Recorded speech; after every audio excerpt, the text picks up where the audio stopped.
हरियाणा कांग्रेस में कौन है जिसके इशारे पर चलती है पूरी की पूरी पार्टी, और आखिरकार कौन है असली कांग्रेस पार्टी का हरियाणा में किंग?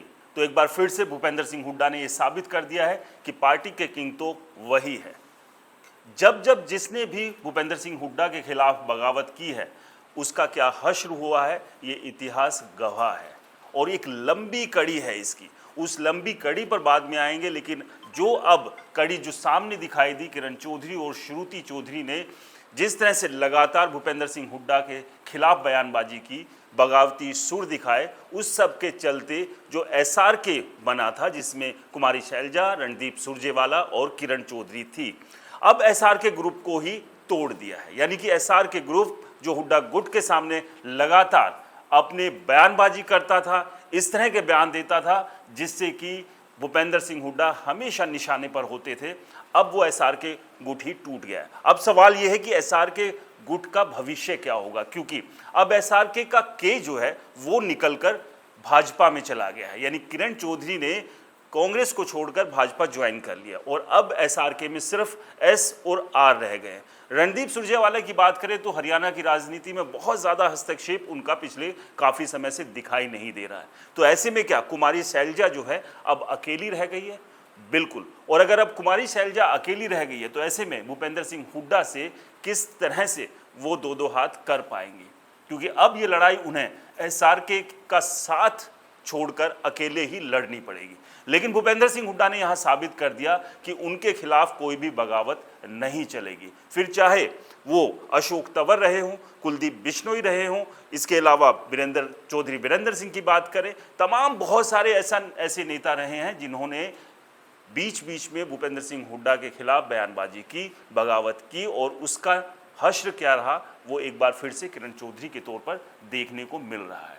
तो क्या SRK की टूट का जो सीधा फायदा अब भूपेंद्र सिंह हुड्डा को मिलेगा, यानी कि उनके खिलाफ जो एक गुट लगातार खड़ा हुआ था, जो गुट लगातार उन्हें चुनौती दे रहा था, और लगातार इस गुट के एक सदस्य को ये प्रोजेक्ट किया जा रहा था कि वो मुख्यमंत्री की उम्मीदवार है, यानी कि कुमारी शैलजा को, तो क्या वो जो उम्मीदवारी की दावेदारी की जो चुनौती थी वो अब भूपेंद्र सिंह हुड्डा ने पूरी तरह से खत्म कर दिए? फिलहाल के सिनेरियो में तो यही नजर आ रहा है। लेकिन इस गुटबाजी और इस टूट फूट के बीच कांग्रेस को इससे कितना फायदा होगा, कितना नुकसान होगा, ये तो खैर भविष्य में तय होगा। लेकिन एक बार फिर से भूपेंद्र सिंह हुड्डा ने साफ कर दिया है कि उनके सामने उनके खिलाफ बगावत करने वाला बहुत देर तक हरियाणा कांग्रेस में टिक नहीं सकता। और एक बार फिर से हाईकमान ने भूपेंद्र सिंह हुड्डा को फुल फ्लैज पावर यानी कि ताकत दे दी है। लोकसभा चुनाव में भी ये देखने में आया था कि टिकट जो बांटी गई वो पूरी तरह से भूपेंद्र सिंह हुड्डा के इशारे पर बांटी गई। उन्होंने जहां जहां जिसको चाहा उसे वो टिकट मिली, और ऐसे में अब विधानसभा चुनाव में भी ये कमान भूपेंद्र सिंह हुड्डा के हाथों में रहनी है।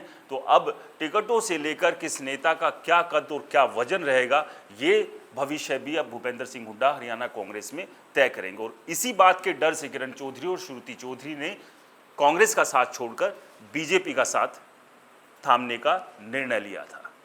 तो अब बहुत दिलचस्प जो है वो पूरी कहानी हरियाणा में बन गई है। जिस तरह से लोकसभा चुनाव में 5 सीटें हारकर बीजेपी बैकफुट पर थी, किरण चौधरी के आने के बाद क्या बीजेपी को अब एक बार फिर से वो कॉन्फिडेंस मिलेगा, वो ताकत मिलेगी? इसका असर, इसका नज़ारा चुनाव के बाद ही समझ में आएगा। लेकिन एक बार फिर से आपको बता दें कि भूपेंद्र सिंह हुड्डा ने ये साबित कर दिया कि हरियाणा कांग्रेस में तो वो एकमात्र किंग वही है, यानी कि बादशाहत अगर किसी की है हरियाणा कांग्रेस में तो भूपेंद्र सिंह हुड्डा की है।